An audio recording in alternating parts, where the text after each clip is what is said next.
Датумот за преговори останува неостварена желба на владата на Заев. Новите избори во Бугарија, кои најверојатно ќе се одржат на 11 јули, дополнително ќе ја проблематизираат македонската европерспектива. Македонија и натаму само ќе се надева дека може да се случи чудо за преговарачката рамка, имајќи ги предвид ригидните ставови на источниот сосед за македонскиот идентитет и дополнително поради фактот дека во периодот кој предстои Бугарија ќе живее во предизборна атмосфера. Ова стана јасно откако ниту БСП не успеа да формира влада.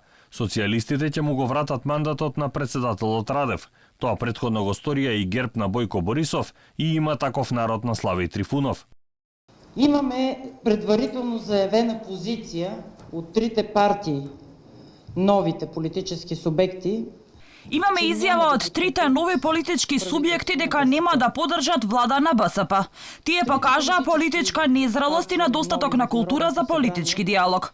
Не можеа да го победат егото и да се обединиме околу нештата кои не обединуваат.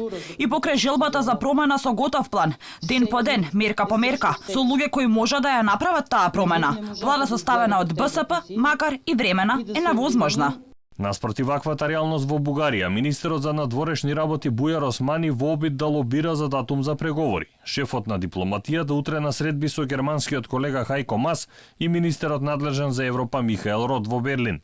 Од таму Османи заминува за Стокхолм и Копенхаген. Дека во овој момент не може да се очекува многу, пред неколку дена изјави и специјалниот владин представник за односите со Бугарија. Според Бучковски, македонската страна е подготвена за разговори, но од другата страна нема легитимен соговорник. Тој истакнува дека Бугарија навлегува во сериозна политичка криза и техничка влада предложена од Радев, кој за македонското прашање имаше слична позиција со досегашната бугарска влада.